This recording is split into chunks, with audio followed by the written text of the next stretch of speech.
The top floor of Whitmore Global Industries overlooked the glittering skyline of New York City. From that height, the streets looked like thin gray veins, and the taxis like drifting sparks of light. To most people, it was a view of power. To Victoria Whitmore, it felt like distance. The penthouse had once echoed with music, piano scales, ballet rehearsals, laughter. Now it echoed with something else, the soft hum of medical equipment and the careful footsteps of nurses trying not to disturb the quiet. 14-year-old Emily Whitmore lay near the window, where sunlight used to catch her spinning silhouette as she practiced pirouettes. The accident had happened 11 months ago on a rain-slicked avenue. Victoria still remembered the phone call, the flashing hospital lights, the doctor's steady but devastating tone. Spinal trauma, extensive damage, recovery uncertain. Emily hadn't danced since. Her ballet slippers still sat by the mirrored wall, untouched. Posters from her performance at Lincoln Center for the Performing Arts remained framed, frozen reminders of who she used to be. But the girl who once leaped across stages now stared at ceilings as if they were walls. Therapists had come from across the world, specialists from Zurich, neurologists from Tokyo. They brought advanced equipment, experimental regimens, and cautious optimism. None could reach the silence that had wrapped itself around Emily's heart. "She refused therapy again," the nurse murmured one afternoon. Victoria dismissed the staff and sat beside her daughter's bed. She brushed a strand of hair from Emily's forehead. "You used to tell me the sky wasn't the limit," she said softly. "You said it was just the beginning." Emily's expression didn't change. Days later, an application crossed Victoria's desk. Temporary in-home learning assistant. Minimal clinical experience. Widowed, single father. Normally, she would have rejected it immediately, but one sentence in the cover letter held her attention. "I don't promise miracles, I promise patience." His name was Daniel Reyes. When Daniel arrived, he carried no medical bag, only a worn notebook tucked under his arm. His shirt was neatly pressed, though carefully repaired at the cuff. His eyes held exhaustion, but also something steady. "You don't specialize in spinal rehabilitation?" Victoria noted coolly. "No," Daniel replied, "but I do specialize in staying." That answer lingered long after he stepped into Emily's room.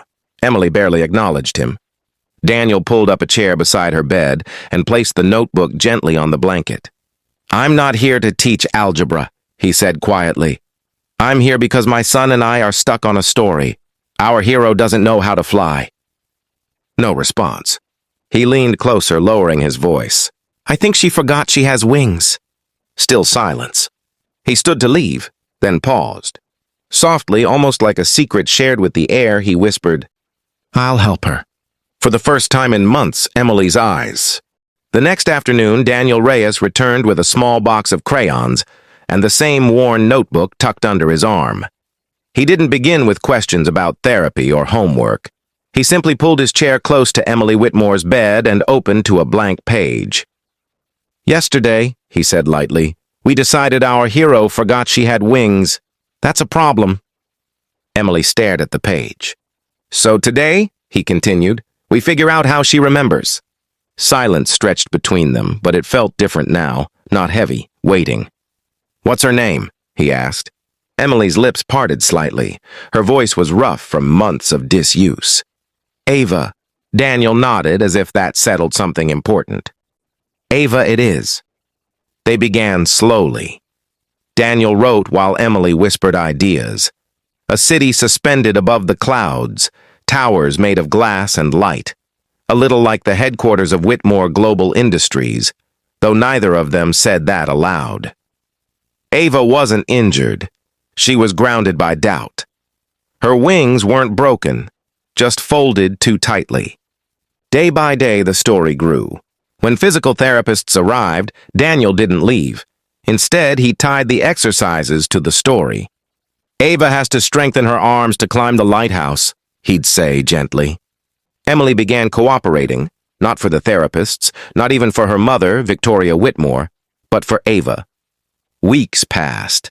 Emily's shoulders grew stronger. She could sit upright longer without support.